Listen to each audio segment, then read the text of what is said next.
il me revient de vous présenter la fiche technique de la centrale de captage et de traitement du biogaz que nous inaugurons aujourd'hui. Au regard du chemin parcouru, c'est avec beaucoup d'émotion et de satisfaction que je vais m'acquitter de cette tâche. En effet, l'opportunité de ce projet nous a été offerte le 22 juillet 2005 lorsque M. Pierre, ministre en charge de l'environnement, convie la société ISACAM à un séminaire.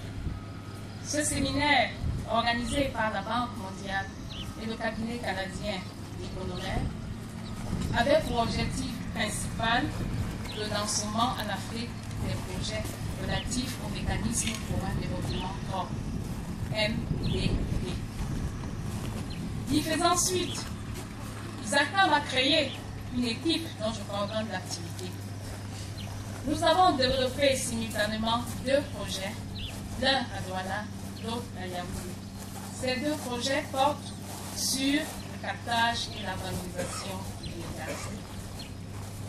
Pour ce qui est du projet de Yaoundé qui nous rassemble ce jour, ce fut une longue et exaltante aventure que je voudrais résumer en 3 moments clés. Le premier moment sera marqué par un apprentissage des méthodologies et des technologies appliquées au projet MDP. Ensuite, l'appropriation des procédures rigoureuses et complexes des Nations Unies, telles que l'approbation, l'enregistrement, la validation et la certification. Quelques dates significatives ont fixé cette période. La première, c'est le 10 septembre 2008, date d'approbation du projet par l'autorité nationale désignée du Cameroun, qui est le MINEC. La deuxième date importante de ce projet, c'est le 12 février 2009, date de validation du PDD, Project Design Document, et sa publication sur le site des Nations Unies. Le 25 février 2010, c'est l'enregistrement du projet sous le nom Colfulu Landfill Flaring Gas numéro 2992 aux Nations Unies. Le deuxième moment, quant à lui, consistera à la recherche des financements. Un moment assez difficile dans la mesure où ces projets MDP ont surtout une rentabilité écologique. De plus, ce mécanisme était peu connu par les institutions bancaires classiques.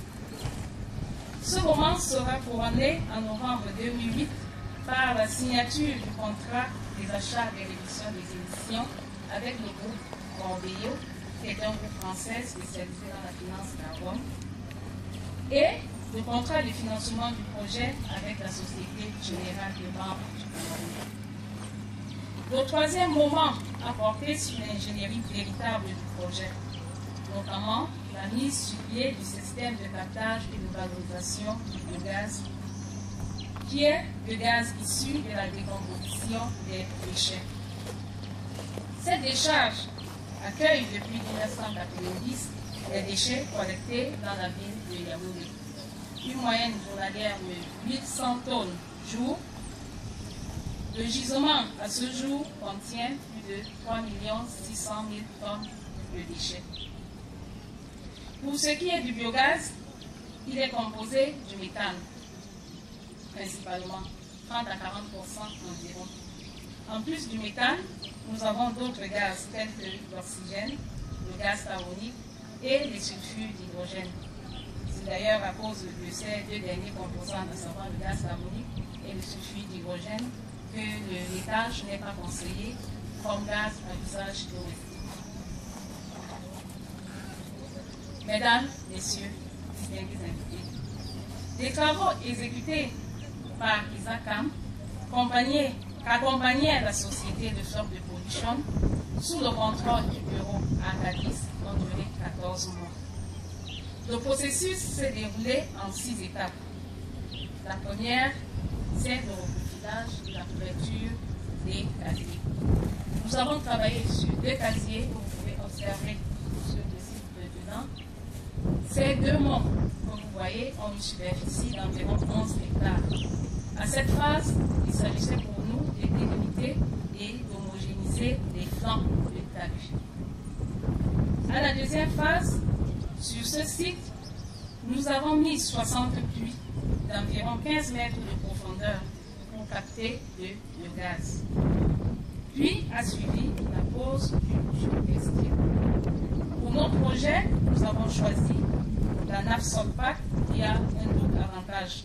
C'est un géotextile qui est drainant et qui est étanche. Nous avons donc recouvert ces massifs avec près de 11 000 mètres carrés de Solpac. Sur ce Solpac, nous avons mis de la terre.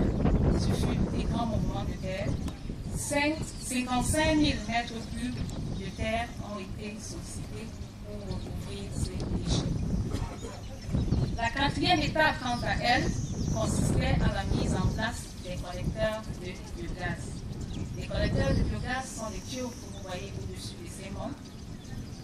Ces tuyaux constituent un réseau primaire et un réseau secondaire, avec des canalisations variant entre 150 et 250 mm de diamètre. Nous avons mis un total de 3000 mètres linéaires de canalisation. La cinquième étape, quant à elle, a consisté à la mise en place de la torchère. La torchère que nous avons installée a un débit de 2500 nanomètres cubes heure. La torchère permet de brûler le biogaz à très haute température.